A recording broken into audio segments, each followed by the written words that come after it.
ఒకసారి మనము ఈ యొక్క టాపిక్‌లో కొన్ని వాక్య భాగాలని చూస్తూ కొన్ని పాయింట్స్‌ని మనం నేర్చుకున్నాము.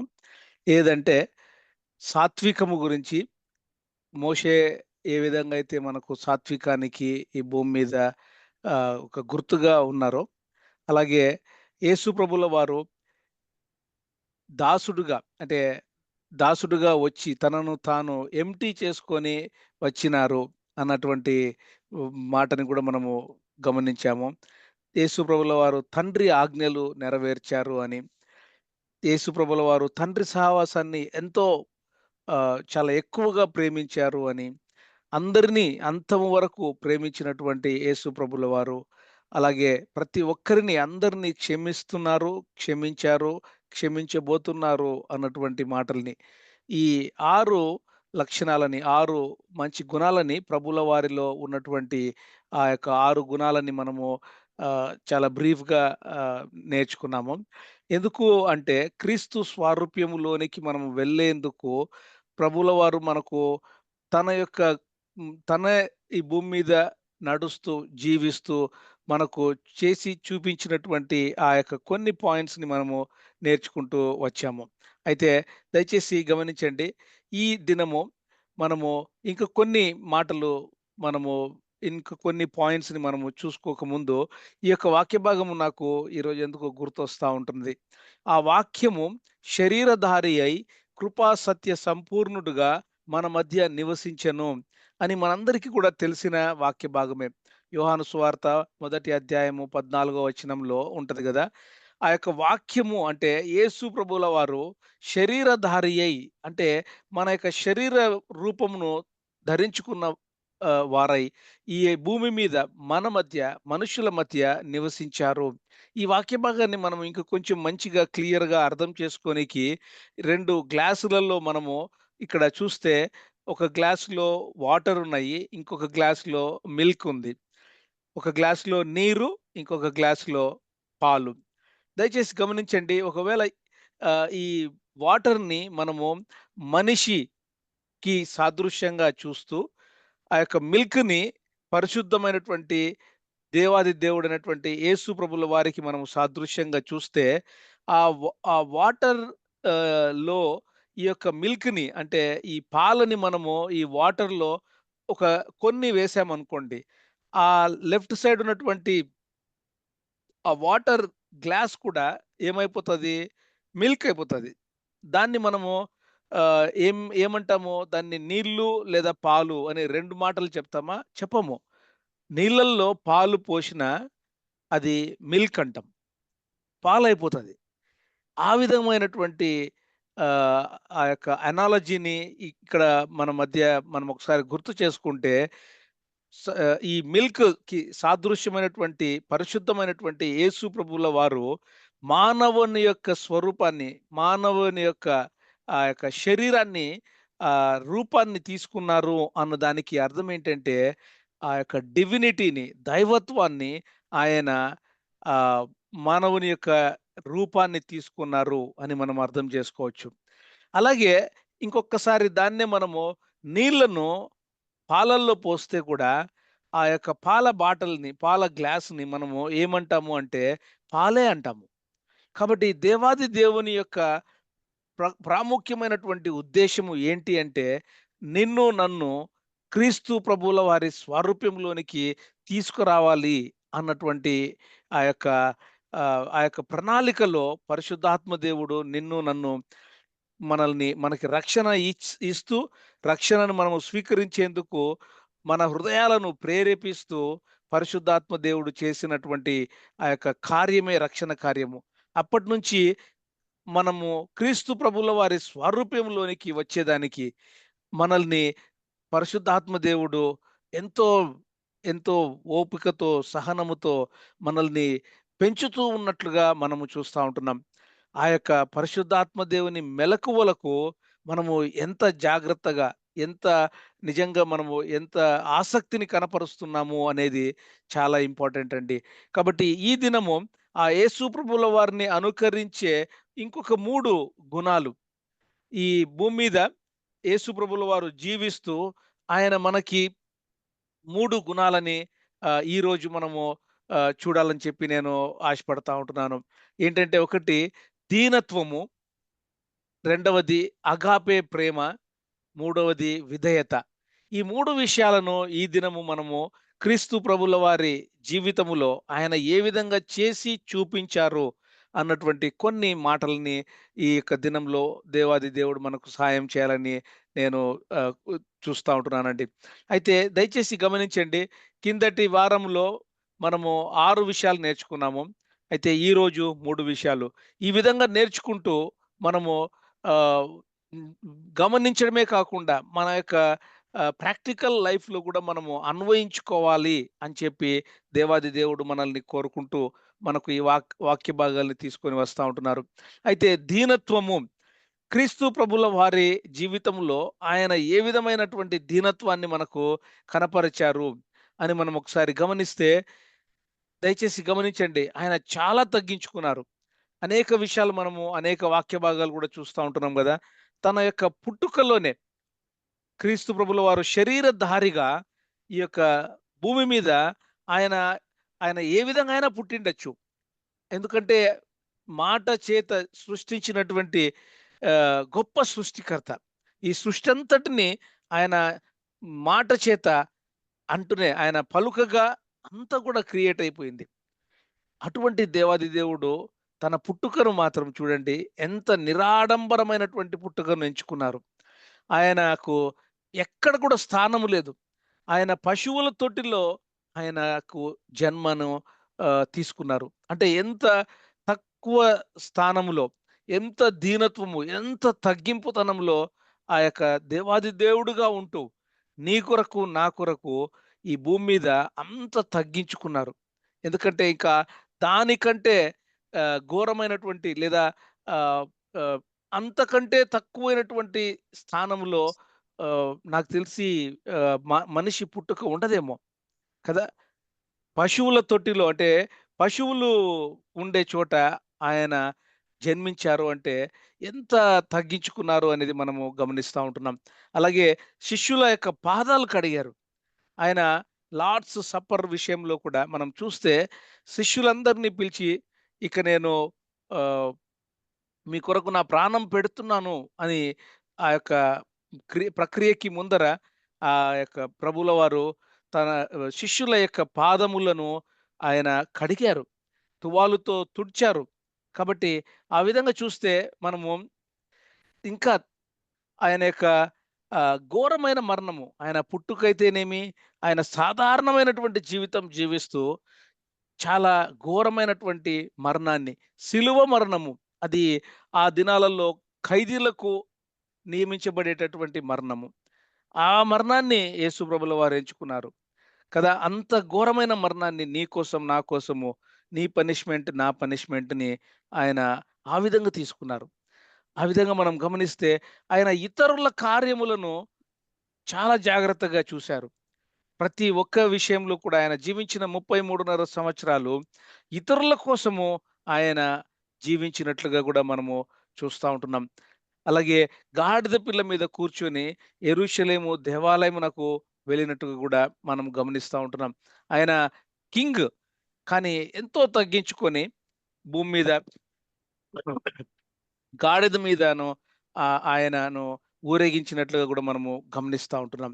కాబట్టి దేవుని బిడ్డలారా దేవుడి యొక్క దేవాది దేవుడుగా ఉంటూ యేసు ప్రభుల వారు తన యొక్క దీనత్వాన్ని ఎంత ఆహ్, ఎంత తగ్గించుకొని మనము తగ్గించుకున్నారో మనం చూస్తా ఉంటున్నాం. అయితే సామెతల గ్రంథము 22వ అధ్యాయము 4 వచనంలో ఒకసారి చూస్తే, యెహోవా యందు భయభక్తులు కలిగి ఉండుట వినయమునకు ప్రతిఫలము. ఐశ్వర్యమును, ఘనతయు, జీవమును దాని వలన కలుగును అన్నటువంటి మాటను చూసినప్పుడు దయచేసి గమనించండి. మనము యెహోవా యందు దేవుని పట్ల మనము కలి చూపించేటటువంటి ఆ భయము, భక్తిలో నిజంగా మనము ఎంత వినయంగా ఉన్నాము అనేది అది తేట తెల్లగా తెలియపరచబడతా ఉంటది. కాబట్టి ఆ విధంగా మనము వినయమును కలిగిన వారమై ఎందుకంటే ఆ వినయమునకు ప్రతిఫలం ఏంటి అంటే 3 ఉన్నాయి. ఐశ్వర్యము, ఘనత, జీవము. కాబట్టి ఈ ఒక్కసారి మనం ఈ యొక్క వాక్య భాగాన్ని చూసినప్పుడు నిజంగా నీవు నేను దేవుని పట్ల భయము, భక్తి కలిగి ఆ వినయాన్ని మనము ఎక్సర్సైజ్ చేస్తూ దాని వలన కలిగే ప్రతిఫలము ఐశ్వర్యము, ఘనత, జీవము దేవాది దేవుడు ఇస్తున్నారని మనము మరొకసారి గుర్తు చేసుకోవాలి. ఈ లోకంలో చాలామంది రిచెస్, ఆనరు, లైఫ్ అంటే ఆ యొక్క ఐశ్వర్యము నేను ధనికుడు కావాలి అని చెప్పి మంచి మంచి ఉద్యోగాలు చేస్తూ అంచెలంచెలుగా ఎదుగుతూ ఆహ్, చాలా గొప్ప ధనికుడు కావాలని చెప్పి ఐశ్వర్యాన్ని వెదుక్కుంటూ లోకంలో వెళ్తారు.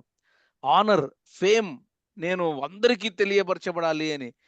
తర్వాత మనం కొంతమందిని చూస్తా ఉంటాం. వాళ్ళు డబ్బులున్న వాళ్ళు వారి యొక్క లైఫ్‌ని ఎక్స్‌టెండ్ చేసుకునేకి ఏమేమో మెడికల్ ఆహ్, ట్రీట్మెంట్స్ తీసుకుంటా ఉంటారు. కానీ వాక్య భాగంలో ఉన్నదేంటంటే, మనము ఆయన పట్ల భయము, భక్తి కలిగి, ఆ యొక్క వినయమునకు కలిగినటువంటి ప్రతిఫలాన్ని మనము పొందే వారముగా మనము ఉన్నట్లయితే, నిజంగా మనము నిజమైన దేవుని బిడ్డలముగా మనం పరిగణించబడతామండి. సాత్వికము, దీనత్వము, తర్వాత 3 ఇంగ్లీష్‌లో 3 వర్డ్స్ ఉంటాయి. Meekness, humbleness, humility. ఈ 3 పదాలు ఒకే రకంగా ఉంటాయి గానీ, చాలా వ్యత్యాసం ఉంది. అయితే ఈ దినం మనం ఒకసారి సాత్వికానికి, దీనత్వానికి మనము డిఫరెన్సెస్ చూస్తే, సాత్వికము ఏంటంటే అది బయటికి కనపడిపోతది. కానీ దీనత్వము ఇంటర్నల్‌గా మనము మన హృదయాలలో మనము ఆ యొక్క యాటిట్యూడ్‌ని మనము ఎక్సర్సైజ్ చేస్తే కానీ ఆ సాత్వికము బయటపడదు. కాబట్టి మనం ఏ విధంగా ఉంటున్నాం? మన యొక్క దీనత్వము మనము ఎక్సర్సైజ్ చేస్తున్నామా? మనము ఆ యొక్క సాత్వికము యొక్క nature outward physical presence, physical appearance సాత్వికముగా ఉంటది. అది క్రీస్తు ప్రభుల వారు చూపించారు. అలాగే మోషే భక్తుడు కూడా ఈ భూమి మీద ఇశ్రాయేలీయులకు లీడర్‌గా ఉంటూ, అంత గొప్ప లీడర్‌గా ఉంటూ కూడా ఆయన సాత్వికానికి మారుపేరుగా నిలబడినాడని కూడా మనం చూస్తా ఉంటున్నాం. అదే దీనత్వము అని చూస్తే మనము ఒకసారి ఆ యొక్క క్రీస్తు ప్రభుల వారి యొక్క యాటిట్యూడ్‌ని మనము కలిగిన వారమై, మనలను మనము చంపుకుంటూ, ఇతరులకు సేవ చేస్తూ, ఒక మంచి పర్సెప్షన్‌లో ఆ యొక్క ఈ లోకములో మనల్ని మనము చంపుకుంటూ ఉండేటటువంటి ఆ పర్సెప్షన్‌లో పెరిగిన వారమైతే, మనలో నుండి ఆ సాత్వికము చాలా క్లియర్‌గా బయటపడతది. సాత్వికులు ఏం చేస్తారంటే, వాళ్ళు చాలా క్వైట్‌గా, జెంటిల్ స్పిరిట్, వారు సమృద్ధి అయినటువంటి సమాధానము చేత ఎప్పుడు కూడా వాళ్ళు వాళ్ళ ఏ విషయమైనా కూడా హ్యాండిల్ చేస్తారు. కొన్ని కొన్ని కంపెనీస్‌లో క్రైసిస్ మేనేజర్ అంటారు. ఆ క్రైసిస్ మేనేజర్ ఏంటంటే, వాళ్ళు చాలా హంబుల్‌గా, సింపుల్‌గా ఉంటారు. కానీ దేవుడు వారికిచ్చినటువంటి ఆ యొక్క జ్ఞానమును బట్టి, వారు చాలా ఈజీగా ఎటువంటి స్ట్రెస్‌ఫుల్ సిట్యుయేషన్ అయినా కూడా వాళ్ళు హ్యాండిల్ చేస్తారు. కాబట్టి ఎప్పుడైతే నీవు నేను ఆ దీనత్వం కలిగి ఉంటామో, మన యొక్క వర్క్ ప్లేసెస్‌లో అయితేనేమి, మినిస్ట్రీస్‌లో అయితేనేమి, ఎటువంటి ఆపద, ఎటువంటి కష్టము, నష్టము వచ్చినా గూడా, దేవుడు మనలో ఉన్నటువంటి దేవుడు మనకిచ్చినటువంటి ఆ దీనత్వపు యాటిట్యూడ్‌ని బట్టి సాత్వికము బయటపడతది. ఆ విధంగా మనము రూపాంతరము చెందుతూ ఎక్స్‌క్యూజ్ మీ. రూపాంతరము చెందుతూ ఎదగాలని చెప్పి దేవుడు మనకు గుర్తు చేస్తా ఉంటున్నారు. దయచేసి గమనించండి. దీనత్వము ఇట్ ఫ్లోస్ ఫ్రమ్ వితిన్ అంటే మనలో నుండి ఆ దీనత్వము బయటికి వచ్చినప్పుడు అది సాత్వికముగా కనపడతది అని. అది ఎప్పుడు వస్తది అంటే మనము పాపమును అసహించుకొని మనలను మనము చంపుకుంటూ క్రీస్తు ప్రభుల వారిని మనము మహిమపరుస్తూ, క్రీస్తు ప్రభుల వారిని మనము ఎప్పుడు కూడా డిస్‌ప్లే చేస్తూ మనము ఉన్నట్లయితే అప్పుడు మన యొక్క దీనత్వము బయటపడతదండి.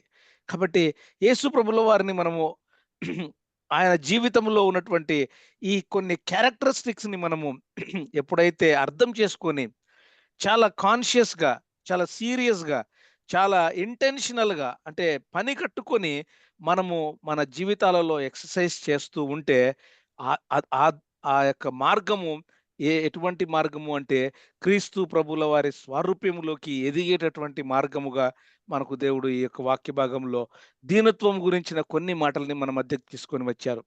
అయితే రెండవదిగా అగాపే ప్రేమ. దయచేసి గమనించండి. అగాపే ప్రేమ మామూలుగా ప్రేమ అంటూనే, లవ్ అంటూనే ప్రపంచము, ఈ లోకము చాలా చెడ్డగా అంటే చాలా మిస్ఇంటర్ప్రిటేషన్, అర్థము లేనటువంటి అర్థాలను తీసుకొనొస్తూ ఆ లవ్‌ని లస్ట్ గాను, తర్వాత లైక్ గాను చూపిస్తా ఉంటది. లవ్ అన్నా, లైక్ అన్నా అవి 2 డిఫరెంట్ వర్డ్స్. ఇంకా కొంచెం ఎక్స్‌ట్రీమ్‌గా మనం మాట్లాడితే లస్ట్. ఆ లస్ట్ ఏంటంటే ఆ శరీర ఆశ. ఆ శారీరకమైనటువంటి ఒక చెడ్డ ఆశ. కాబట్టి మనం ఒకసారి గమనిస్తే ప్రేమ అనేది, లైక్ అనేది 2 డిఫరెంట్ వర్డ్స్. లస్ట్ అనేది థర్డ్ వర్డ్. ఇంకా అది ఎక్స్‌ట్రీమ్. ఒకసారి గమనించండి. మన మన వాడుక భాషలో మనము ఆహ్, తెలుగులో ఉన్నట్లయితే లేదా ఇండియన్ లాంగ్వేజెస్‌లో చూస్తే అన్న, తమ్ముడు అని పిలుస్తాం. అదే ఇంగ్లీష్‌లో అయితే అన్న, తమ్ముడు అనే వర్డ్ ఉండదు. బ్రదర్ అని ఉంటది. లేదా సిస్టర్ అని ఉంటది. బ్రదరు, సిస్టర్ అన్నాక మళ్ళీ అది యంగర్ బ్రదరా? ఓల్డర్ బ్రదరా? అని మనం అడుగుతాం. అదే ఇంగ్లీష్‌లో కొన్ని వర్డ్స్‌కి ఒకటే వర్డ్ ఉంటది. కానీ ప్రాంతీయ భాషలలో మన యొక్క మన మనం వచ్చినటువంటి ఆ భాషలలో ఒక వర్డ్‌కి 2, 3 పదాలు గూడా ఉంటాయి. అదే విధంగా ఈ లవ్ అనే విషయానికి కూడా మనము లోకము పలు విధాలుగా దాన్ని వాడుకుంటా ఉంది. అనర్థాలతో వాడుకుంటా ఉంది. ఈ లవ్‌ని గురించి మనం ఈరోజు కొన్ని మాటలు ధ్యానించాలని జెప్పి నేను ఆశపడతా ఉంటున్నాను. లవ్ అనేది ఏంటంటే ఒక డెసిషన్. అది ఒక యాక్షన్. అది ఒక క్రియ అన్నమాట. అదే లైక్ అనేది అది ఒక ఎమోషన్, ఒక ఫీలింగ్, భావోద్వేగం మాత్రమే. నువ్వు నేను కొంతమందిని ఇష్టపడొచ్చు. కానీ మనము ప్రేమించొచ్చు కొంతమందిని. కొంతమందిని ఇష్టపడకపోయినా మనము వాళ్ళను ప్రేమించగలుగుతాం. వాళ్ళంటే ఇష్టం ఉండకపోవచ్చు. కానీ వాళ్ళను మనము ప్రేమించగలుగుతాం. మంచి ప్రేమతో. డిఫరెన్స్ ఆఫ్ ఒపీనియన్స్ ఉంటాయి. కొన్ని విషయాలలో మనము వాళ్ళను కొంతమందిని ఇష్టపడకపోవచ్చు. కానీ వాళ్ళను మనము దేవుడిచ్చే ప్రేమతో, ప్రేమపూర్వకంగా వాళ్ళని వాళ్ళతో సహవాసం కలిగి ఉండొచ్చు. దయచేసి గమనించండి దేవుని బిడ్డలారా. ఈ ఇతరుల అవసరతను ఎంతో దయతోనూ, బాధ్యతతోనూ, త్యాగముతోనూ అన్‌కండీషనల్‌గా నిర్ణయించి మనము జరిగే చి చి జరిగే చేసేటటువంటి ఆ యొక్క మంచి పనులను, మంచి మనసును లవ్‌గా మనము చూడొచ్చండి.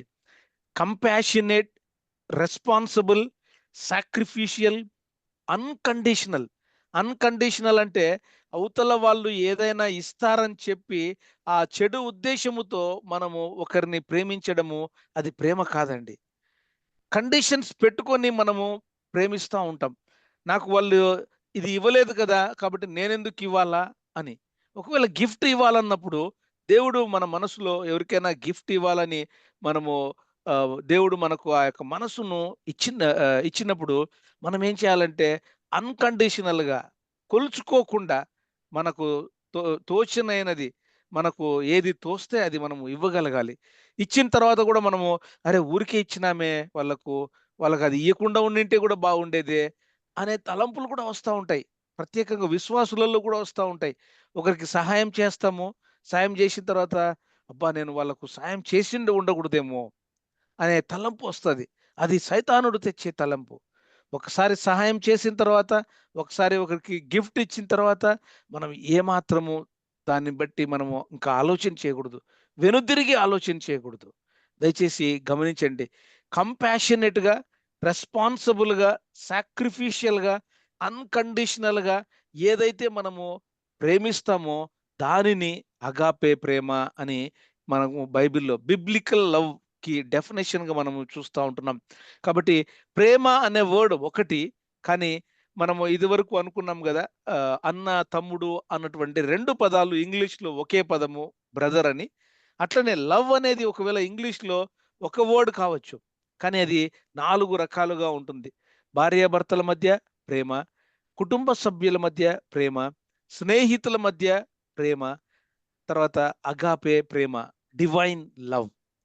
4 రకాలైనటువంటి ప్రేమలను మనము గమనిస్తా ఉండొచ్చు. ఈ Greek words eros, storge, philia agape అన్నటువంటి 4 పదాలు డిక్షనరీలో మనకు కనపడతాయి. లవ్ అనే వర్డ్‌కి 4 పదాలు గ్రీక్ లాంగ్వేజ్‌లో ఉంటాయి. మనకు ప్రాంతీయ భాషలో ఏ విధంగా అయితే ఒక పదానికి 2, 3 అర్థాలు ఉంటాయో, ఇక్కడ చూడండి, భార్యాభర్తల మధ్య ఉండే ప్రేమ అది వేరే ప్రేమ. కుటుంబ సభ్యుల మధ్య ఉండే ప్రేమ అది ఒక రకమైన ప్రేమ. స్నేహితుల మధ్య ఉండే ప్రేమ అది బ్రదర్‌లీ లవ్. అది అట్లనే అగాపే ప్రేమ. 4 రకాలైనటువంటి ప్రేమను మనము చూస్తా ఉంటున్నాం. చాలా బ్రీఫ్‌గా నేను 4 రకాల ప్రేమను ఒకసారి మీ మధ్యకు తీసుకురావాలని ఇష్టపడతా ఉంటున్నాను. భార్యాభర్తల మధ్య ప్రేమను సంబోధిస్తూ పరమగీతములో, "నా ప్రియురాలా నీవు సుందరివి, నీవు సుందరివి. నా ప్రియుడా నీవు సుందరుడవు" అని క్రీస్తు ప్రభుల వారు సంఘముతో మాట్లాడుతున్నటువంటి ఆ యొక్క భాషను పరమగీతములో మనము సొలొమోను భక్తుడు పరమగీతమును ఆ విధంగా రచించినట్లుగా మనము గమనిస్తా ఉంటాం కదా! భార్యాభర్తల మధ్య ప్రేమ అది మిగిలిన ప్రేమలకు కొంచెం డిఫరెంట్‌గా ఉంటది. ఆ ప్రేమ ను ఉపయోగిస్తూ, సంబోధిస్తూ అక్కడ వాక్య భాగాన్ని మనం చూస్తా ఉంటున్నాం. అట్లనే కుటుంబ సభ్యుల మధ్య ఉండే ఆ యొక్క ప్రేమని మనం గమనించినప్పుడు యాకోబు యోసేపును ఎంతో ప్రేమించాడు. వృద్ధాప్యమందు పుట్టినటువంటి ఆ యోసేపు కుమారుణ్ణి ఎంతో ఎక్కువగా ప్రేమించాడు అని కూడా మనము చూస్తా ఉంటున్నాం. అన్నదమ్ముల మధ్య ప్రేమ, అక్కాతమ్ముళ్ళ మధ్య ప్రేమ, అన్నా చెల్లెళ్ళ మధ్య ప్రేమ.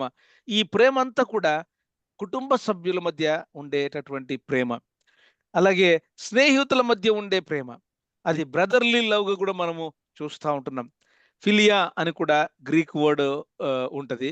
యోనాతాను, దావీదు వారి మధ్య ఉండే ఆ యొక్క ప్రేమను మనం గమనించినప్పుడు గమనించండి, 1 సమూయేలు 18:1లో, యోనాతాను హృదయము దావీదు హృదయముతో కలసిపోయెను. యోనాతాను దావీదును తనకు ప్రాణ స్నేహితునిగా భావించుకొని అతన్ని ప్రేమించెను. అవును, మనకు కూడా ప్రాణ స్నేహితులుంటారు. ఇన్నర్ సర్కిల్‌లో ఉండే ఫ్రెండ్స్ ఉంటారు. వారిని మనము చాలా ఒక్కొక్కసారి భార్యాభర్తల మధ్య కూడా కొన్ని షేర్ చేసుకోరు కానీ, స్నేహితుల మధ్య కొన్ని విషయాల్ని, అందరికీ దాచిపెట్టిన విషయాల్ని ప్రాణ స్నేహితులకు షేర్ చేసుకుంటా ఉంటారు.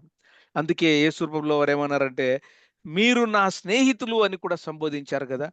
ఆ యొక్క యేసు ప్రభువుల వారు దేవాది దేవుడుగా ఉంటూ, మనల్ని స్నేహితులుగా కూడా మనము పరిగణిస్తూ, మనతో మాట్లాడుతూ వస్తుంటున్నారు. కాబట్టి ప్రాణ స్నేహితులు వారి మధ్య ఏ సీక్రెట్ ఉండదు.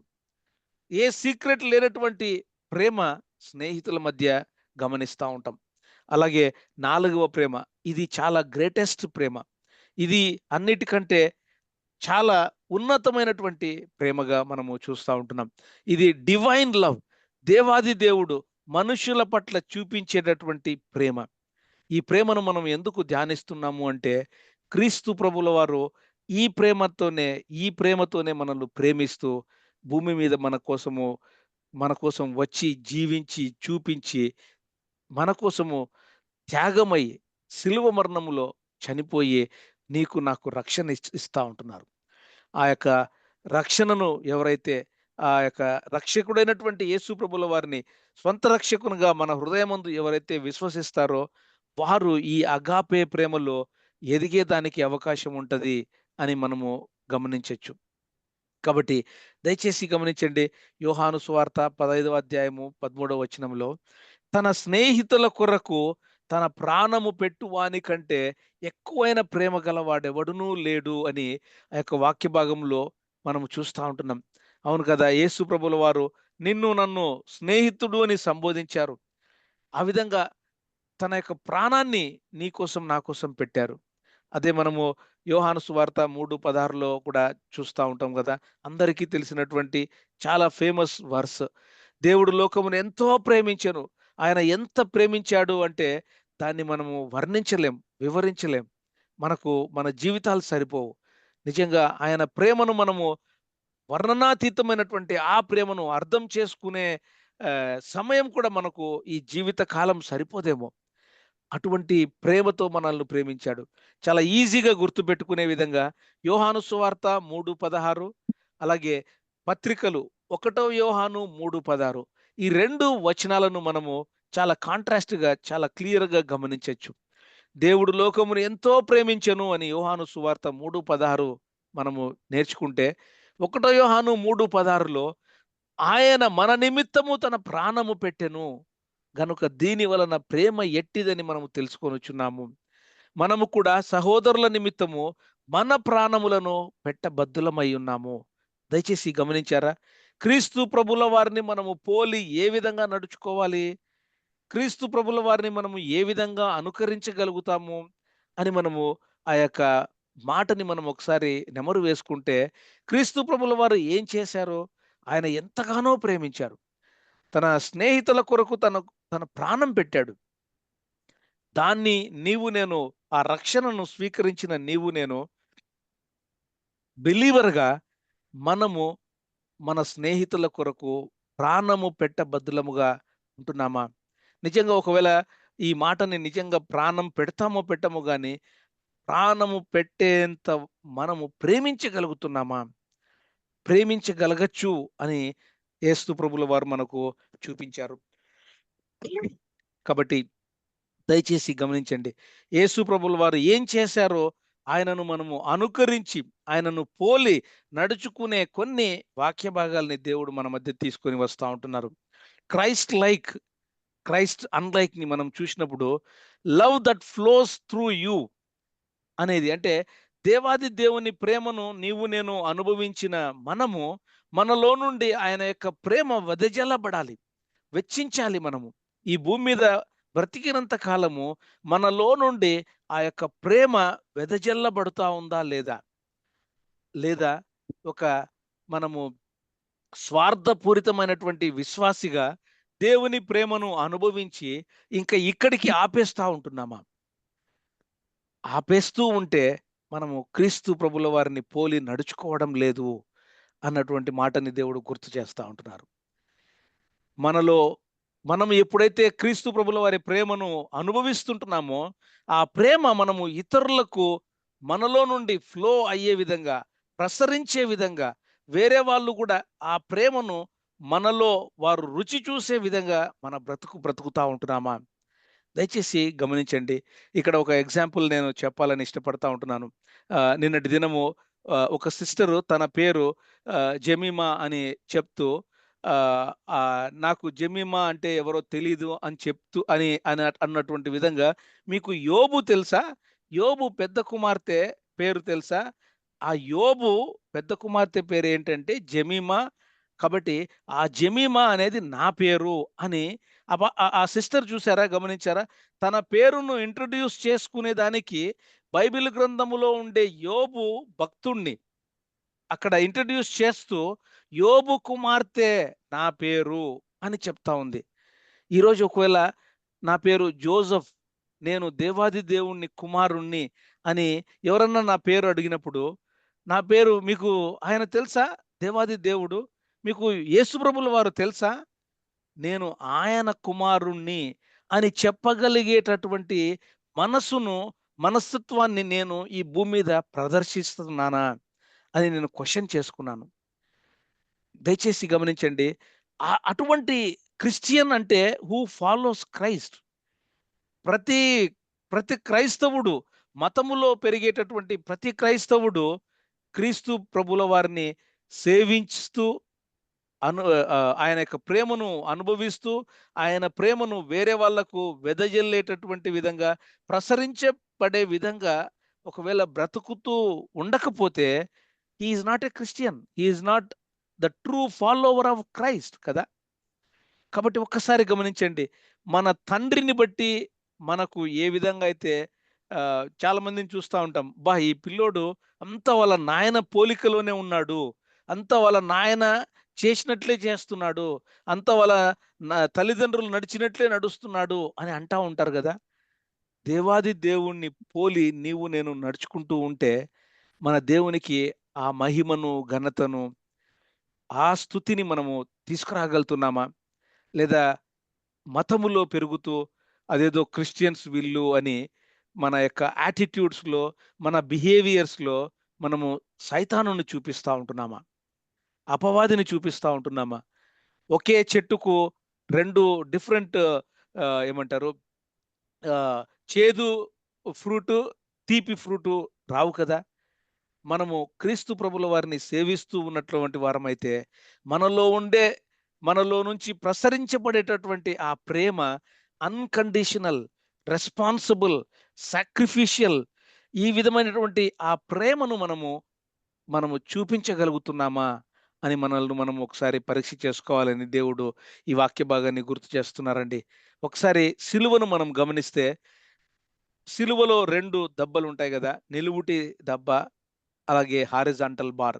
ఆ నిలువుటి బార్‌ని మనం చూస్తే, నీవు నేను క్రీస్తు ప్రభుల వారి యొక్క ప్రేమను అనుభవిస్తా ఉంటున్నాం. అనుభవిస్తూ ఉన్నటువంటి ఆ ప్రేమను ఇతరులకు మనం షేర్ చేస్తున్నామా అన్నటువంటి ఆ యొక్క సింబాలిక్ క్రాస్‌ని మనం చూస్తా ఉంటున్నాం. అలాగే దేవుణ్ణి మనం ప్రేమిస్తున్నాం. దేవుణ్ణి ప్రేమిస్తూ ఇతరులను ప్రేమించగలుగుతున్నామా? మనకు వాక్య భాగంలో గూడా చూస్తా ఉంటున్నాం గదా! దేవుణ్ణి ప్రేమిస్తూ నువ్వు నీ సహోదరుని ప్రేమించలేకపోతే అది అది ఎటువంటి బ్రతుకు? కనపడేటటువంటి నీ సహోదరునే నువ్వు ప్రేమించలేకపోతే, కనపడనటువంటి దేవాది దేవుణ్ణి ప్రేమిస్తున్నాను అని చెప్పే మాటలో ఏమాత్రము సమంజసంగా లేదు కదా! నిజంగా మనము విశ్వాసులముగా క్రీస్తు ప్రభుల వారిని ప్రేమను అనుభవిస్తూ, ఆయనను ప్రేమిస్తూ ఉంటే, అదే ప్రేమ మనలో నుండి ప్రసరించబడుతూ, మనము ప్రతి ఒక్కరిని ఏ కండిషన్, ఏ షరతు లేకుండా ప్రేమించగలిగే ఆ ప్రేమ దేవాది దేవుడు మనలో మనకు పెంపొందింపజేస్తా ఉన్నారండి. కాబట్టి దయచేసి గమనించండి. ఆ యొక్క ఈ అగాపే ప్రేమ గురించి నేను ఎక్కడ నేర్చుకున్నానంటే, కెనడాలో బ్రాడ్‌వే చర్చ్ అని ఒక చర్చికి వెళ్తూ ఉండేవాడిని. ఆ చర్చ్ వాళ్ళు ఈ అగాపే ప్రేమను చాలా ఎంఫసైజ్ చేస్తూ, ఆ యొక్క అగాపే ప్రేమను వారు ఆ సంఘములో అనేక మెసేజెస్‌లో, ఆహ్, ఈవెన్ లాస్ట్ ఆహ్, వీక్ కూడా, అంటే నిన్న మొన్న గూడా నేను అగాపే ప్రేమ ఎంఫసిస్ అంటే ఎంత ఒత్తి పలుకుతారో, ఎంత వాళ్ళు ఆహ్, ఎంత గొప్పగా టీచ్ చేస్తారో, టీచ్ చేయడమే కాదు, ఆ సంఘము కూడా ఆ విధంగా ఆహ్, వారు దే లివ్, అంటే వాళ్ళు నివసిస్తారు. అంటే వాళ్ళు జీవిస్తారు. కాబట్టి అప్పటినుంచి ఆ అగాపే ప్రేమ, అగాపే లవ్ అని నేను నేర్చుకున్నప్పుడు, నాలో కూడా ఆ ప్రేమ ఉండాలి అని చెప్పి నేను ఎక్సర్సైజ్ చేస్తూ, ట్రై చేస్తూ ఉంటున్నాననమాట. ఏంటంటే, క్రీస్తు ప్రభుల వారి ఈ యొక్క గొప్ప గుణాలని నీవు నేను మనము వర్ణించలేం. వర్ణనాతీతమైనటువంటి మన జీవితం సరిపోదు. కానీ నీవు నేను మన యొక్క తోటి సహోదరి సహోదరుల మధ్య వారి జీవితాలలో నీవు నేను మనం గమనించగలుగుతాం. గమనించి మనం కూడా ఆ విధంగా మన యొక్క మనసును, మన జీవితాలను మార్చుకొని రూపాంతరము చెందింపచేసేదానికి వీలుగా ఉంటదని నేను కొన్ని ఎగ్జాంపుల్స్ చెప్తున్నాను. హ్యూమిలిటీ గురించి కూడా నేను ఒక ఎగ్జాంపుల్ చెప్పాలని ఇష్టపడతా ఉంటున్నాను. Humility, humbleness. నేను కొంతమంది దైవజనులతో కలిసి పెరిగినప్పుడు కొన్ని సంవత్సరాలలో వాళ్ళు యొక్క హంబుల్‌నెస్ నాలోకి ఏ విధంగా ప్రసరించింది అని నేను గమనిస్తే, చాలా ఈజీగా నేను కొంతమంది ఎగ్జాంపుల్‌గా నేను ప్రస్తావించొచ్చు. హైదరాబాద్‌లో నేను ఒక సంఘానికి వెళ్తూ ఉన్నప్పుడు, అక్కడ భాస్కర్‌రావు గారని ఒక పాస్టర్. ఆ సంఘానికి నేను వెళ్తూ 10 సంవత్సరాలు వెళ్ళాను. ఆయనలో ఉండే ఆ హంబుల్‌నెస్, ఆ హ్యూమిలిటీ గుణము నేను గమనించాను. గమనించినటువంటి ఆ గుణాన్ని నా హృదయంలో కూడా ఎక్సర్సైజ్ చేసేదానికి నేను ట్రై చేస్తున్నాను. అలాగే కొంతమంది దైవజనులు, హైదరాబాద్‌లో గూడా ఒక బ్రదర్ రమణాజీ అనే బ్రదర్‌తో కలిసి నేను కొన్ని సంవత్సరాలు పనిచేశాను. ఇంకా చేస్తున్నాను. కెనడాలో జాన్సన్ బ్రదర్ అని ఒక బ్రదర్ ఉన్నారు. ఆ బ్రదర్‌తో కూడా ఆహ్, నేను కలిసి పనిచేస్తూ ఉన్నప్పుడు ఆయన ఎంత హంబుల్‌గా ఉంటారో. ఈ దైవజనులు అంటే దేవుని బిడ్డలే, విశ్వాసులే.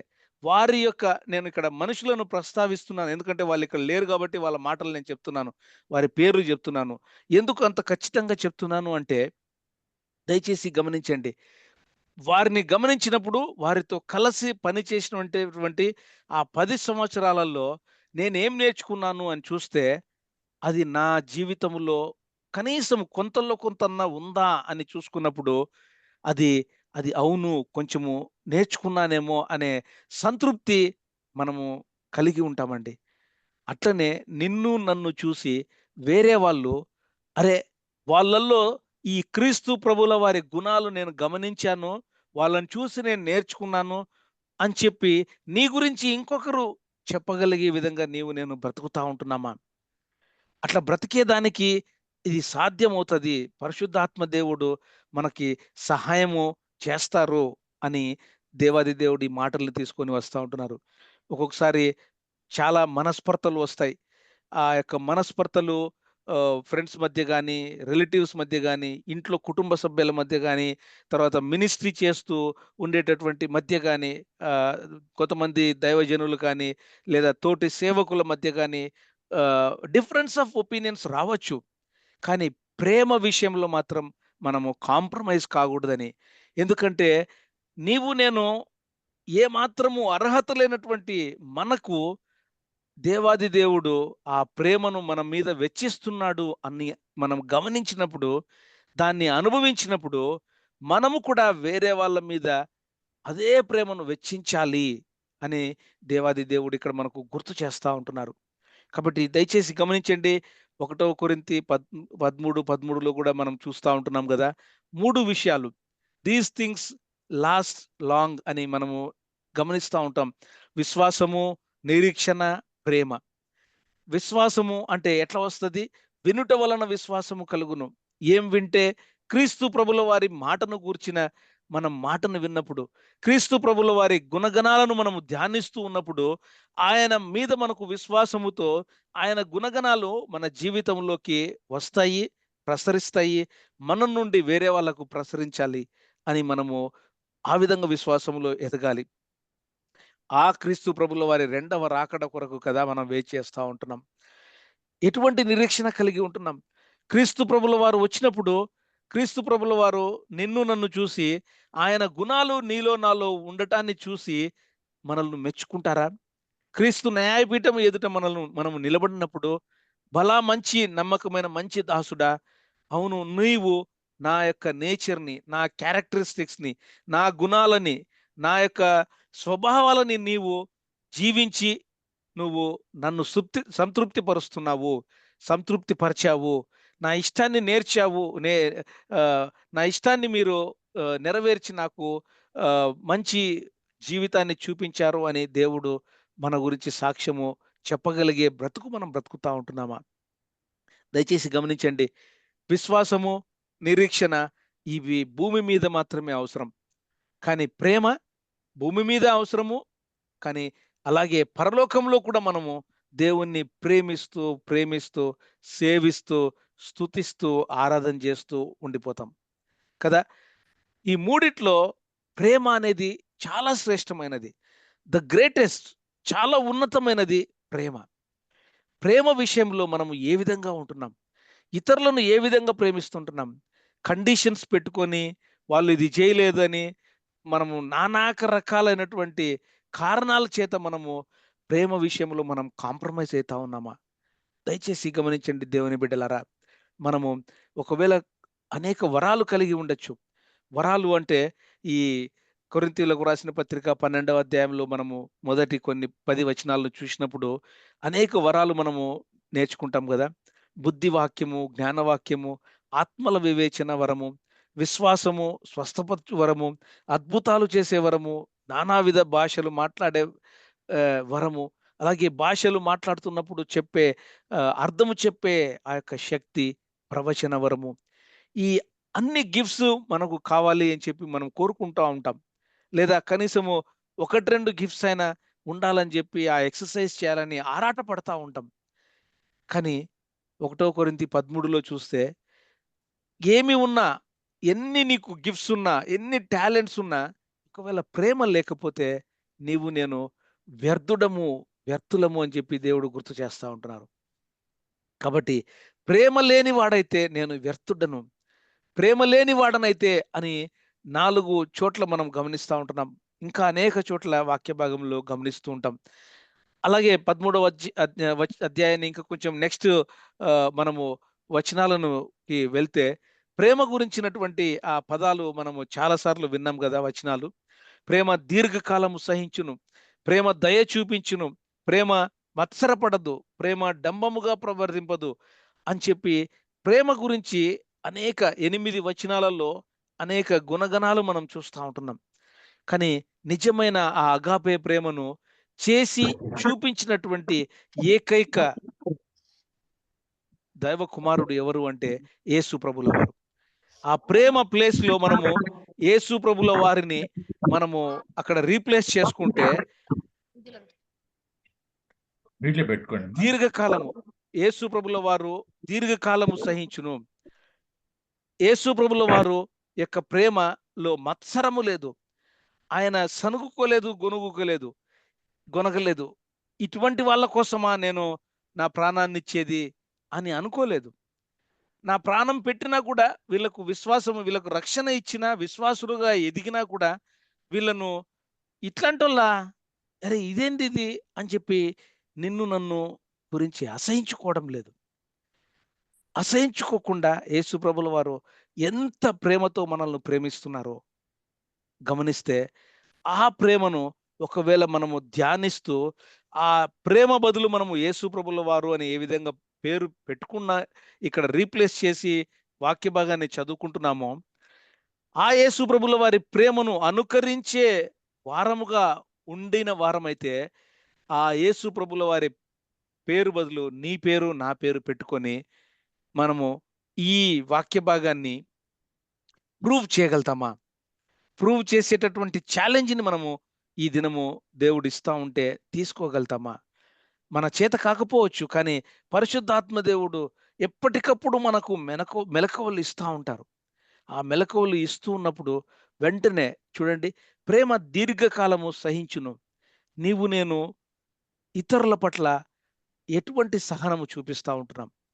దయ చూపిస్తూ ఉంటున్నామా? సనగకుండా గొనగకుండా, ఒకరి పట్ల మనము అమర్యాదగా ప్రవర్తించకుండా, కేవలము ఎప్పుడు సెల్ఫ్, నాది నాది, నా ప్రయోజనము, నా కుటుంబము నా బిడ్డ అని చెప్పి మనము అనుకుంటా ఉన్నామా? లేదా ఇతరుల గురించి మనం విచారణ చేస్తూ వారి పట్ల మనము ప్రేమను పెంచుకుంటున్నామా? అన్నిటినీ మనము తాలుకుంటున్నామా? ఎవరిని ఏమంటారు, వేరే వాళ్ళ గురించి ఏది చెప్తే అది మనం వినేసి నమ్మేసి ఒకవేళ మనము అటువంటి నమ్మకంలో ఏమన్నా అపనమ్మకంలో పెరుగుతూ ఉంటున్నామా?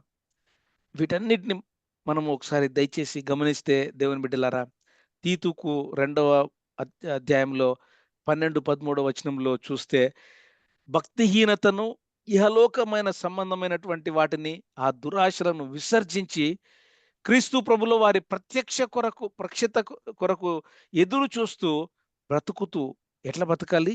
నీతితో, భక్తితో, భయముతో క్రీస్తు ప్రభుల వారిని మనము అనుకరిస్తూ ఆయనను పోలి నడుచుకుంటూ ప్రేమ విషయంలో మనం ఏమాత్రము కాంప్రమైజ్ కాకుండా, దయచేసి గమనించండి, ఈ అగాపే ప్రేమ గురించి మన సంఘాలలో ఒకవేళ అంత ఎక్కువగా అదే పనిగా ఈ టాపిక్ను గురించి లోతైన సత్యాలు మనకు చెప్పకపోవడం వలన, మనకు ఆ నాలెడ్జ్ లేకపోవడం వలన మనము ఎక్సర్సైజ్ చేయలేకపోతా ఉంటున్నామేమో. Maybe we are not taught. ఆ ఎడ్యుకేషన్ మనకు ఒకవేళ అంతగా దొరకడం లేదేమో.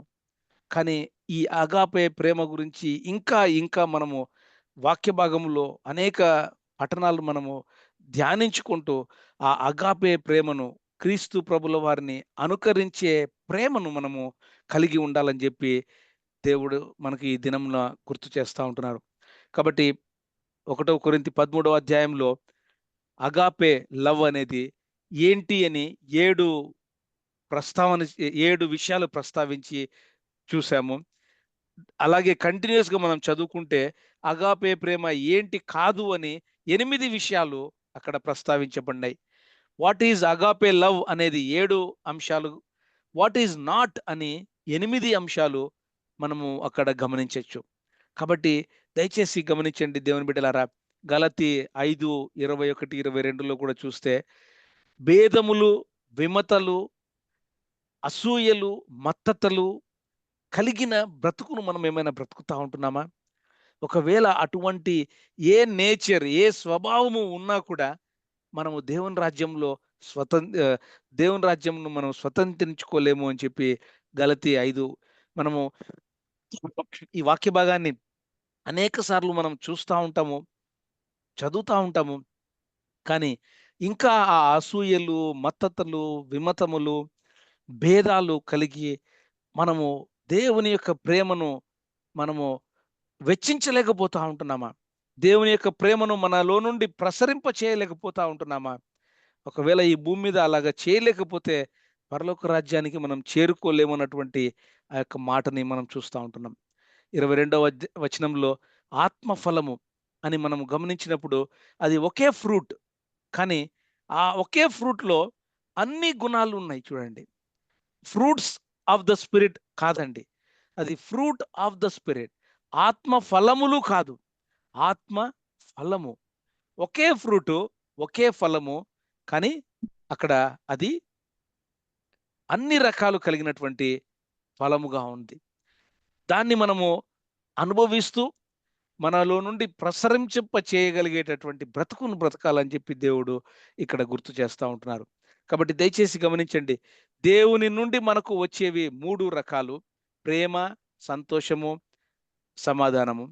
మన నుండి ఇతరులకు వెళ్ళవలసినవి దీర్ఘశాంతము, దయాలుత్వము, మంచితనము. మనలో మనకు అవసరమయ్యేవి విశ్వాసము, సాత్వికము, ఆశా నిగ్రహము. ఇవి కదా ఆత్మఫలము. ఒకవేళ యాపిల్ పండు కొంచెం చెడిపోతే మనం ఏం చేస్తాము? అది పడేస్తాం. అది తినాలని ఇష్టపడం. కానీ నేను ఒకవేళ కుళ్ళిపోయిన యాపిల్ పండులాగా ఏమన్నా ఉంటే మన బ్రతుకును మార్చుకోవాలని చెప్పి దేవుడు ఈరోజు చివరి పాయింట్ విధేయత కలిగిన బ్రతుకును మనం బ్రతకాలని చెప్పి గుర్తు చేస్తా ఉంటున్నారు.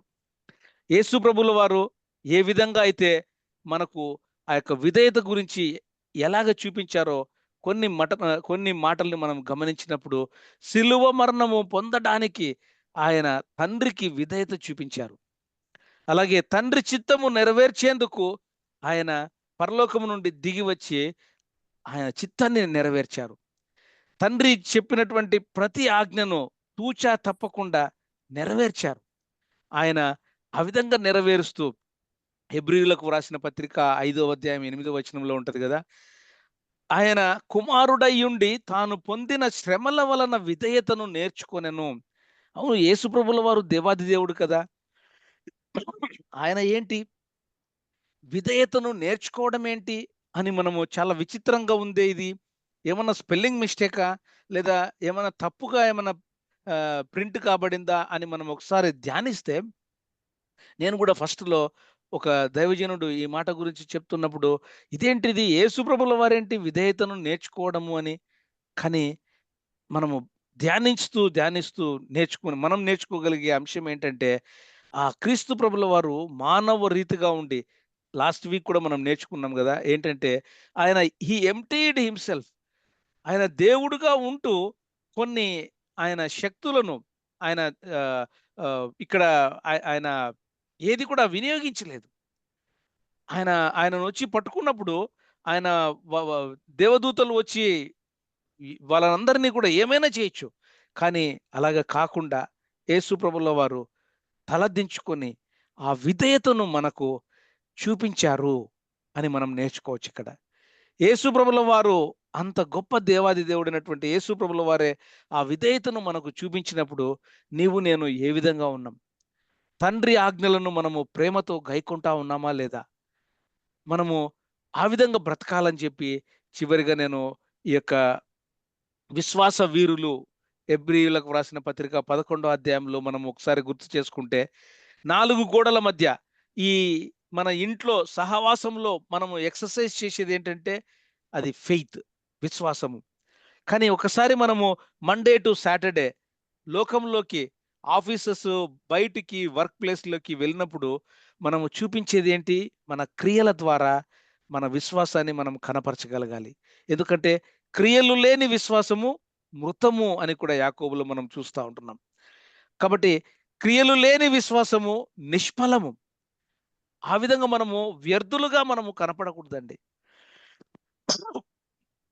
మనం ఏమైతే క్రీస్తు ప్రభుల వారి గురించి నేర్చుకుంటూ ఉన్నామో, క్రీస్తు ప్రభుల వారి గుణగణాలు ఏ విధంగా అయితే ధ్యానిస్తూ వస్తుంటున్నామో, ఆయనను పోలి నడుచుకునే విధానంలో ఏమాత్రము కాంప్రమైజ్ కాకుండా మనము యాక్షన్ కలిగి ఉండాలని, మనము ఎక్సర్సైజ్ చేస్తూ మన క్రియ ద్వారా ఆయన ప్రేమను ఇతరులకు ప్రసరింపచేసేటటువంటి మంచి బిడ్డలుగా ఉండాలని దేవుడు గుర్తు చేస్తా ఉంటున్నారు. కాబట్టి ఏం నేర్చుకున్నాము అని మనం గమనిస్తే, కిందటి వారము 6 విషయాలు నేర్చుకున్నాం. క్రీస్తు ప్రభుల వారు ఎంత సాత్వికముగా మనల్ని మనకు చూపించారు మాదిరిగా. ఏమీ లేని వాడుగా, దాసునిగా ఎట్లా వచ్చారు? తండ్రి ఆజ్ఞలు ఏ విధంగా నెరవేర్చారు? తండ్రి సహవాసాన్ని ఎంత ప్రేమించారు? అందరినీ అంతం వరకు ఏ విధంగా ప్రేమించారు? అందరినీ ఏ విధంగా క్షమించగలిగారు? అని మనము నేర్చుకున్నాం. ఈరోజు 3 అంశాలు నేర్చుకున్నాం. హంబుల్‌నెస్, దీనత్వము, మీక్‌నెస్, అగాప్ హంబుల్‌నెస్, అలాగే ఆహ్, హ్యూమిలిటీ. 3 పదాలను కూడా మనం ఇంకా లోతుగా ధ్యానిస్తూ ఉంటే మన హృదయాలలోకి, మన జీవితంలోకి ఆ యొక్క మాటల్ని మనము అన్వయించుకొని మనం ఆ విధంగా బ్రతకాలని, అగాపే ప్రేమ గురించి కూడా నేర్చుకున్నాం. విధేయత కలిగిన విశ్వాసులముగా మనలను మనము ఎప్పటికప్పుడు పరీక్ష చేసుకుంటూ ఉండాలని చెప్పి దేవాది దేవుడు ఈ యొక్క మాటల్ని మన మధ్యకు తీసుకొని వచ్చారండి. కాబట్టి వింటున్నాము